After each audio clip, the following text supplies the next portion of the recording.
আপাতত নিয়ম রক্ষার্থে দল দিলেও আয়ারল্যান্ড সফরের পারফরমেন্স দেখেই চূড়ান্ত করা হবে বাংলাদেশের বিশ্বকাপ দল, এমনটাই জানিয়েছেন বাংলাদেশ ক্রিকেট বোর্ডের সভাপতি নাজমুল হাসান। একই সাথে ক্রিকেটাররা ধারাবাহিকভাবে পারফর্ম করতে না পারায় চিন্তার ভাঁজ পড়েছে বিসিবি সভাপতির কপালে।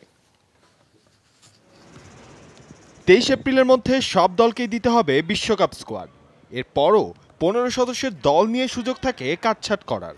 ইংল্যান্ড বিশ্বকাপের আগে স্কোয়াড চূড়ান্ত করতে এবার সেই সুযোগটাই কাজে লাগাতে যাচ্ছে বিসিবি। নিয়ম রক্ষার জন্যই দেয়া হবে প্রথম দল। এরপর থেকেই বিসিবির রাডারে থাকবে 7 মে থেকে শুরু হতে যাওয়া আয়ারল্যান্ড সফর, যেখানে স্বাগতিক দল আর উইন্ডিজের সাথে 4টি ম্যাচ আছে বাংলাদেশের। এই ম্যাচগুলো দেখার পরে স্কোয়াডে হতে পারে রদবদল। চূড়ান্ত দল দেয়া হবে 23 মের মধ্যে। ওয়ার্ল্ড কাপের দিতে হবে দেখে আমরা একটা স্কোয়াড 15 জনের দিয়ে দিচ্ছি, কিন্তু এরপরে যে ত্রিদেশীয় সিরিজটা আছে ওখানের জন্য আমরা অপেক্ষা করে দেখব যে কারা ভালো পারফর্ম করছে এবং নতুন কয়েকজনকে সুযোগও হয়তো দেওয়া হবে।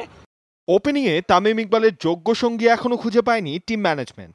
সৌম্য সরকার আর লিটন দাসের প্রতি নির্বাচকদের নজর থাকলেও এখনো আস্থা অর্জন করতে পারেননি এই দুই ব্যাটসম্যানের কেউই। সেই সাথে ইমরুল কায়েসও রয়েছে বিসিবির চিন্তায়। একদিন একটা রান করলো সৌম্য সরকার অথবা লিটন দাস, আবার 10 খেলায় কোনো খবর নাই। সাব্বির রহমান একটা ভীষণ মারতে পারে, এখন একটা খেলায় খুব ভালো মারলো, আবার 2-3টা খেলায় নাই। সো এই ইনকনসিস্টেন্সিটা আমাদের সমস্যা, এটা তো আমরা স্বীকার করছি।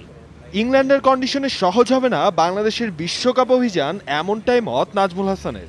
ইংল্যান্ড একমাত্র দেশ যেখানে নাকি আমরা আমার মনে হয় 10-12 বছর ধরে কখনো একটা সিরিজ খেলতে যাইনি। আমরা একেবারেই কাউন্টিতেও খেলি না আমাদের ছেলেরা, কাজে আমরা তো একেবারেই ওই কন্ডিশন সম্পর্কে জানি না। সেইটাই আমাদের একমাত্র সমস্যা। নাফিল খান, যমুনা স্পোর্টস, ঢাকা।